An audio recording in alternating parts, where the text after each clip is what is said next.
পরিচালনা করেন, যিনি অতীতে ছাত্রলীগের সন্ত্রাসীর সাথে চরমভাবে জড়িত ছিল, জুলিয়াস সিজার, যার নামটিও ডাকসুর ভোটার তালিকাতে অন্তর্ভুক্ত করা হয়েছে দুঃখজনকভাবে। তার বিষয়ে কি ধরনের ব্যবস্থা গ্রহণ করেছে ঢাকা বিশ্ববিদ্যালয় কর্তৃপক্ষ, সে বিষয়ে আমরা জানতে চাইছি। এর বাইরে ঢাকা বিশ্ববিদ্যালয় শিক্ষার্থী সংসদ ২, সেখানে বাংলাদেশ জাতীয়তাবাদী ছাত্র দলের নামে বেনামে যেরকম প্রোপাগান্ডা করা হয় সারাদিনে, সে বিষয়ে মাননীয় উপাচার্য মহোদয় আমাদেরকে ৬ মাস আগে বলেছেন তিনি ঢাকা বিশ্ববিদ্যালয়ের শিক্ষার্থী সংসদ ২-কে তিনি মনিটরিং করবেন, তিনি দেখাশোনা করবেন। কিন্তু আজকে ৬ মাস পরেও এসে একই অবস্থা, অর্থাৎ ঢাকা বিশ্ববিদ্যালয়ের সামাজিক যোগাযোগ মাধ্যমে যে একটি গ্রুপ রয়েছে শিক্ষার্থী দ্বারা নিয়ন্ত্রিত হয়, শিক্ষার্থী সংসদ ২, সেটাও আগের অবস্থায় রয়েছে। অর্থাৎ সেখানেও একই ন্যারেটিভ তৈরি করা হচ্ছে, বাংলাদেশ জাতীয়তাবাদী ছাত্র দলের নামে বিভিন্ন প্রোপাগান্ডা করা হচ্ছে।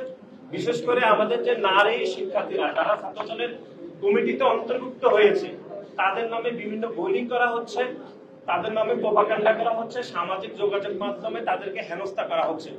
তার বিপরীতে আমরা বাংলাদেশ জাতীয়তাবাদী ছাত্র দল সুস্পষ্টভাবে আমরা এগুলো ব্যাখ্যা দাবি করেছিলাম। আরো দুই একটি বিষয় ছিল, সেটি হচ্ছে আপনারা জানেন যে বিভিন্ন হলগুলোতে সামাজিক সাংস্কৃতিক সংগঠনগুলোতে রাজনীতি যারা যুক্ত থাকে তাদেরকে অন্তর্ভুক্ত করা হয় না।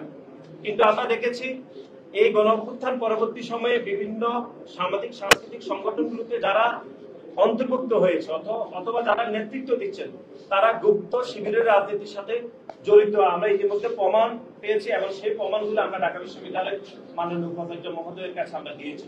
সুতরাং সার্বিক এই সকল বিষয়ে আমরা আমাদের বক্তব্য পেশ করেছি।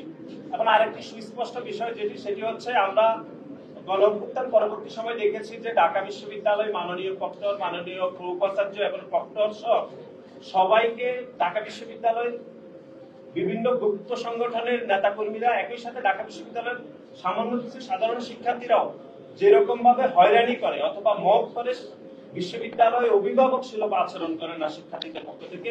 তারা বিশ্ববিদ্যালয়ের অভিভাবকদেরকে যেরকম আচরণ করার দরকার সেরকম আচরণ আসলে করেন না। অর্থাৎ তারা মাননীয় উপাচার্য সামনে যেরকম বক্তব্য দিয়ে থাকেন অথবা যেরকম ন্যারেটিভ দাঁড় করেন অথবা মাননীয় উপাচার্যকে যেভাবে সরাসরি আক্রমণ করেন, আমরা মাননীয় উপাচার্যকে বলেছি এরকম যদি হতে থাকে তাহলে ঢাকা বিশ্ববিদ্যালয় ইতিহাস ঐতিহ্য ব্যাপকভাবে ক্ষতিগ্রস্ত হবে, এবং ঢাকা বিশ্ববিদ্যালয়ের সাবেক অ্যালামাইন যারা রয়েছেন তারা ব্যাপকভাবে এই বিষয়ে তাদের মনোক্ষুণ্ণতা ঢাকা বিশ্ববিদ্যালয়ের নিকট ইতিমধ্যে জানিয়ে দিয়েছেন।